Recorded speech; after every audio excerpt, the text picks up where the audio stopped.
In today's episode, just desserts. Curse of 1,000 suns over 1 hour extra pay. Do not disturb me under any circumstances? Okay, you got it. So let's get started. Just desserts. On my phone, and this was 20 plus years, so forgive me on some of the details being slightly embellished. The key points are accurate. We had a combination English and history class. About every 6 weeks we'd have a historical discussion, where a set of students would reenact some famous person like Henry VIII. We'd also have food from the area we were studying. The previous module was Africa, and the food was well made, but not good tasting. Some little sh*t made the comment that it's because it's Africa, and insert racially biased comment about those with dark skin here. Needless to say, I'm not repeating it. She vows not to eat anything else that comes from that filthy place. So the next module is Europe, and I am an actor and make a traditional dish, had to do one of each. I can't remember what it was specifically, but it was like a sweet goat cheese dip with fresh pineapple and other fruit. She comes up with her plate ahead of most the other students, and I'm reminded of her comments during the last module. QMC. I'm Henry VIII, and in character, and I tell her, oh, I'm sorry. Turns out that these ingredients were brought to me by our beautiful trade partners of Africa. I wouldn't want to have to take off your head for being filthy. I'm her first station, and she's pissed, but I could give a rat's brass as I've already forgotten about it the second she left. Gotta feed 2 classes of students here. So she goes to each of the other stations, and I'm hearing the results. Sorry, this cake contains wheat, and wheat farming originated in Africa. Did it? No idea. Sorry, this is Arabican coffee and it's from Ethiopia, so no tiramisu for you. Could cause you an execution. On and on it went, with everyone in the row finding some random ingredient that can be traced, or faked, back to Africa.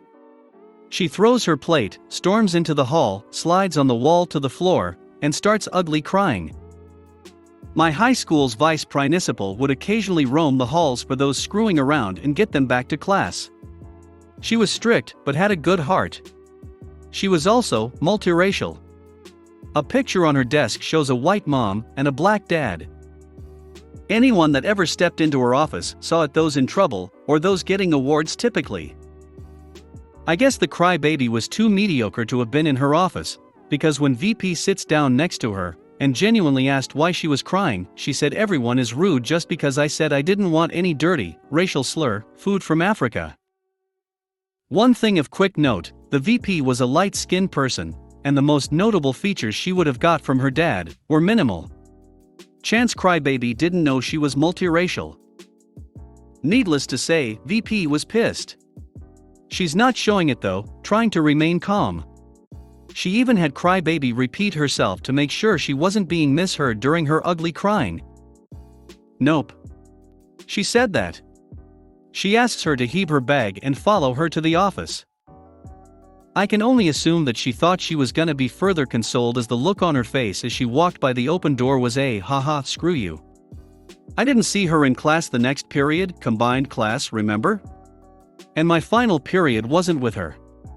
I usually helped in the computer lab after school, so I leave for home an hour after the final bell. I'm walking out the building after my time in the lab when I hear someone yelling loudly. I turn towards the office and see CB's dad, assuming, through the office's huge windows. He is going ballistic on her, bright red in the face, and the VP and principal are doing everything to keep him calm. I smirk a serves you right smirk as no one can see me and leave. CB wasn't in school for about 2 weeks afterwards, and when she comes back, she only spoke when it was absolutely required. Needless to say, she wasn't in school the next year. Curse of 1,000 suns over 1 hour extra pay. Changed names to Karen and Darren. I started a new job at a right-away courier company.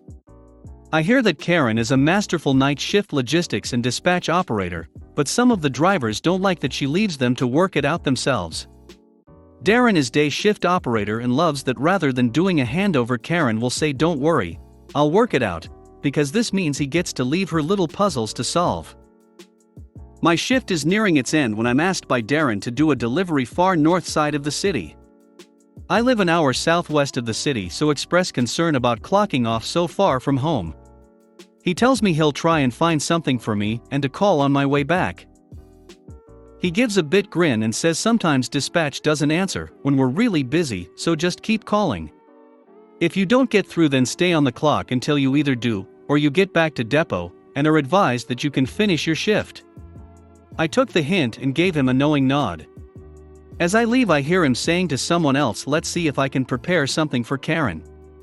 Call me egotistical, but until the last word I thought he was talking about me. I drove an hour up north and finished my deliveries. I updated my driver status, sent the proper messages that I was vacant and heading back to depot, then called the operator. No answer. Darren had told me to keep calling, and I figured that if I didn't, I'd get in trouble for driving without a job. Even though it was standard to return to depot, any driver could have figured out that their shift was over, but we are supposed to wait until we're told we can go home. So I maliciously complied, while making every effort to get through to dispatch. I realized that Karen was too busy to answer because Darren had left her a nice puzzle, and I smirked as I drove because Darren kind of was talking about me when I left. Still, I had heard that Karen always solves the problems she's left, so I'm not worried for her. There's not much traffic heading back to the city at 5:20 p.m., so I'm making good time, while pitying the cars deadlocked on the other side of the road. It should have cleared up going southwest by the time I get that far, an advantage to this extra hour of clock time. I check my GPS and note that if I were to go directly home, instead of stopping by the depot, I could save myself 2 minutes. Having nothing to gain from clocking off, I keep calling every 5 minutes as I head to the depot. I'm only 4 minutes from the depot when Karen finally picks up. "Hey, this is dark snowy, I'm 4 minutes from depot, is it too late to find a job going south or west?" "Who?" Karen asks, confused. She would have met with her night shift drivers, but not checked the status of the day shift drivers on their final runs. "Driver, number. Been trying to call you for an hour. You must be real busy?" "Yeah. The day operators left me a mess." You could hear the pride in her voice. She was managing whatever Darren left her just fine. Returning to depot from north location. Right round the corner. Karen pauses a moment, then says okay. It was said calm, even sweet, okay, but I felt the curse of 1,000 suns behind it. The only thing I could think of at the time that she'd be so upset about me squeezing an extra hour's pay was that she must be a Karen. Still, I was only complying to policy, even if maliciously. I didn't want to leave it like that, so I offered I live southwest. Given things are busy, if you have any jobs that way, I might as well help. "That's okay. You can clock off now and head home." Not a trace of anger anymore. "I only have pickups, and they're in other areas." "Have a good one," I ended the call. I was actually a little confused that there were no south or west jobs. The ocean is east of the depot, so that's 2/3 of a huge area. It must be that Karen has set those jobs for later pickup times. Then I made sense. Drivers aren't sent jobs which might confuse them. E.g., if they might try and pick things up in the wrong order, say, on the way to a drop-off. Darren had found pickup jobs for me and set them for reasonable pickup times. Reasonable for me. Karen must have sent all her drivers north, into gridlock traffic, in order to make all of the scheduled times. Meanwhile, I could have picked up every single one on my way back, had she just recognized my existence or listened to the handover I'm certain Darren tried to give her. Karen could have started her night with a blank, but now she'd be swamped trying to make every delivery, less drivers, and there's still a lot of night shift deliveries due to hospitals. I actually felt bad for her as I realized that it was Darren who was the real master of malicious compliance in this story, and I played the role of a pawn. Having complied with both my requests as well as Karen's, with some degree of malice on both ends. I imagine Karen will be wondering all night if there were simpler solutions to Darren's previous puzzles that she was so proud of solving. Do not disturb me under any circumstances? Okay, you got it. This happened to me many years ago, but I just joined this group and thought it would be appropriate. I had just been hired as an administrative assistant at a large antiquarian store/auction house in a small city in New England. The owners, my bosses, were husband and wife team who I shall refer to as Hebus and Shabazz.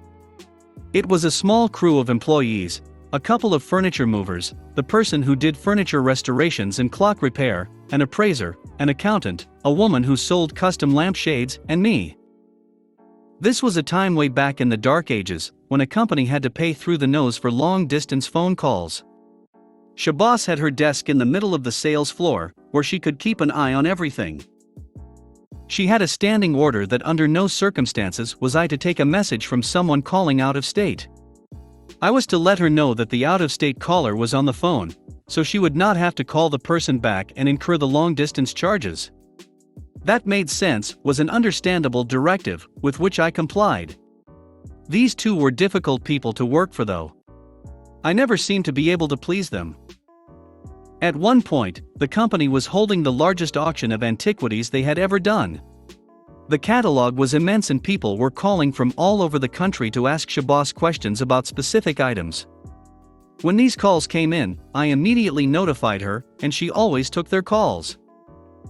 Then a very important, wealthy client came in and asked for a personal preview of the auction. Shabazz said to me, "Under no circumstances am I to be disturbed while I'm with this client." She then disappeared with the client into the auction hall.